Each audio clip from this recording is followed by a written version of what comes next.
The Darala, the second half. We hope you got a bit of something in the big hall, courtesy of the Leitrim Development Company and MSL ETB. Garabila Mahabat to them. We are working with Caelan Reynolds and the Leitrim Development Company and Sean Bailey, our VTOS coordinator. And the sandwiches were from Scollins up the town.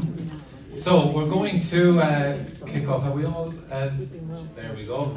Last one coming on stage now. We're going to kick off with 3 tunes. The first one I'm sure you'll all recognise. It's called Down by the Sally Gardens. And then a couple of flings that one of our banjo players learned in the Joe Moody Summer School last July. And I think it was a guy called George McCallum from Monaghan. Brilliant young banjo player. And he taught these 2 flings.